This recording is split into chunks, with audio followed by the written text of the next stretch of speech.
Ode to the West Wind by Percy B. Shelley. O wild west wind, thou breath of autumn's being, thou from whose unseen presence the leaves dead are driven like ghosts from enchanter fleeing,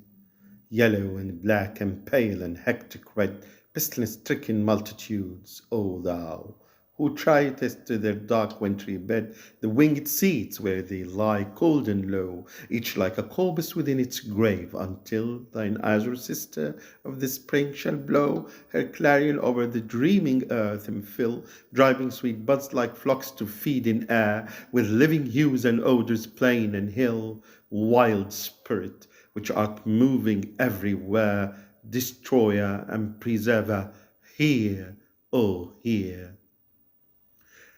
Thou on whose stream mid the steep sky's commotion, loose cloud like earth is decaying leaves are shed, shook from the tangled boughs of heaven and ocean, angels of rain and lightning there are spread on the blue shafts of thine airy surge, like the bright hair uplifted from the head of some fierce maenad, even from the dim verge of the horizon to the zenith's height, the locks of the approaching storm thou dirge over the dying year, to which this closing night will be the doom of a vast sepulchre, vaulted with all thy congregated might of vapors from whose solid atmosphere black rain and fire and hail will burst, O hear.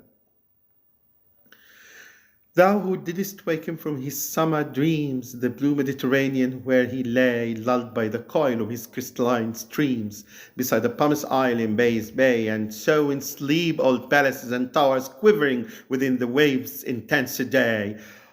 all overgrown with azure moss and flower, so sweet the sense faints picturing them, thou for whose path the Atlantic's level powers cleave themselves into chasms, while far below the sea blooms and the oozy woods, which wear the sapless foliage of the ocean, know thy voice and suddenly grow grey with fear, and tremble and despoil themselves, O hear. If I were dead leaf thou mightest bear, if I were swift cloud to fly with thee, a wave to pant beneath thy power and share the impulse of thy strength, only less free than thou, O uncontrollable, if even I were, as in my boyhood, and could be the comrade of thy wandering over heaven, as then, when to outstrip thy sky's beat scarce seemed a vision, I would ne'er have striven, as thus with thee in prayer my soul need, oh lift me as a wave, a leaf, a cloud. I fall upon the thorns of life, I bleed. A heavy weight of hours has chained and bowed, one too like thee, tameless and swift embrowned. Make me thy lyre, even as the forest is. What if my leaves are falling like its own? The tumult of thy mighty harmonies will take from both a deep autumnal tone, sweet though in sadness, be thou spirit fierce, my spirit, be thou me, impetuous one,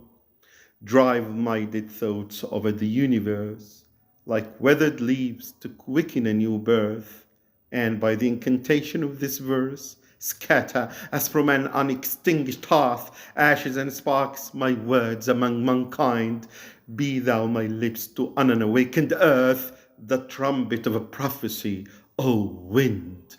If winter comes, can spring be far behind?